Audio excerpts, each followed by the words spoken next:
If you think about it, a lot of what he's saying about public employees actually being these greedy incompetents who, are running criminal organizations, how is that different from a Goebbels in the 30s and 40s saying, the Jews lost us World War One? How do you see him using, X and his wealth and his influence to shape the political landscape, not just in the US, but we've also seen him attempting to kind of Right. meddle in European affairs. We saw it in the UK where he was falsely accusing Keir Starmer of failing to prosecute the grooming gangs.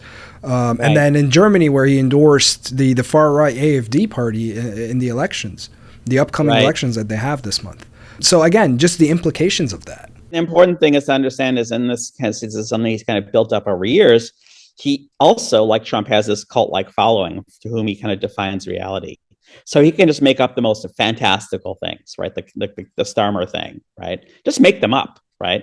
And like Joseph Goebbels did. I mean, if you think about it, a lot of what he's saying about public employees actually being these greedy incompetents who, are running criminal organizations.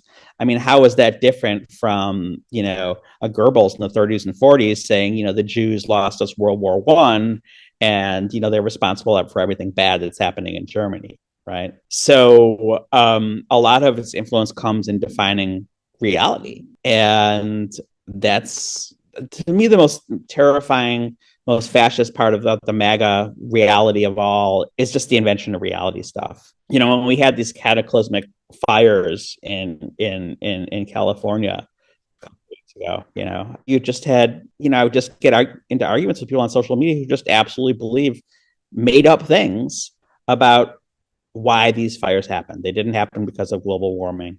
They happened because of environmental policies designed to preserve the life of this 2-inch long fish, right? Completely fantastical. The idea that somehow Donald Trump sent the army and turned on the spigot, because the liberal, evildoers had somehow cut off water to Los Angeles. Just sheer propaganda. And to me, that's the most frightening, because it really kind of takes away one of the most profound levers that the forces of decency have, which is just the truth and reality.